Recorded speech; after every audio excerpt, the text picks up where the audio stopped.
Little Bonnie is reading a fairy tale. Which fairy tale is she reading? Rapunzel. Rapunzel had such long hair that the prince could use it to climb up to the top of the tower. Bonnie is surprised to see such long hair.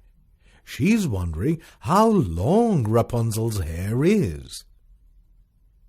Can we find out how long Rapunzel's hair is? How?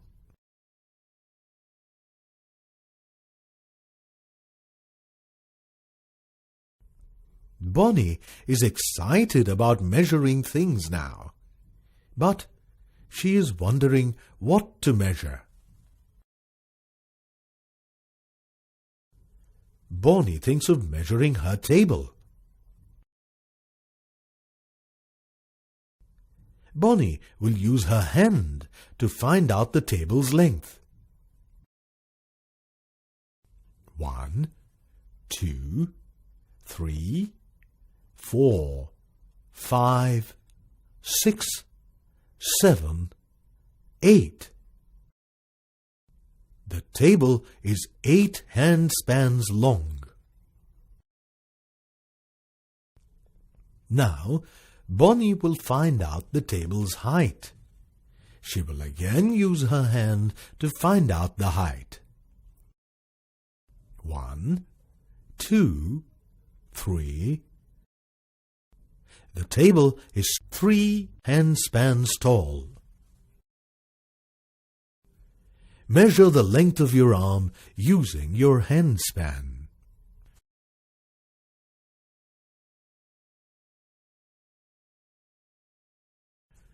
Bonnie has found the table's length and height.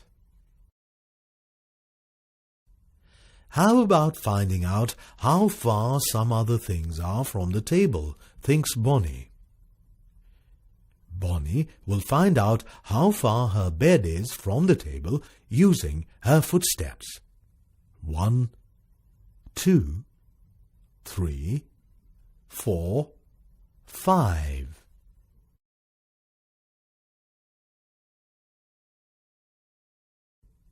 The table is 5 steps from the bed.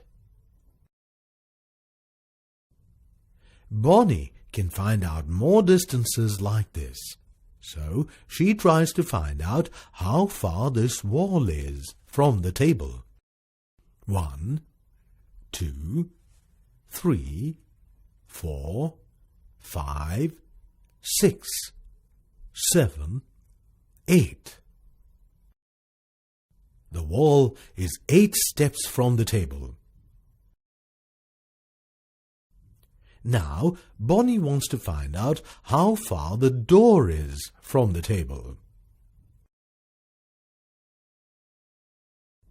1, 2, 3, 4, 5, 6, 7, 8, 9, 10, 11, 12. The door is 12 steps from the table. The distance between the table and the bed is 5 steps. The distance between the table and the wall is 8 steps. The distance between the table and the door is 12 steps. Which distance is the greatest, and which distance is the least?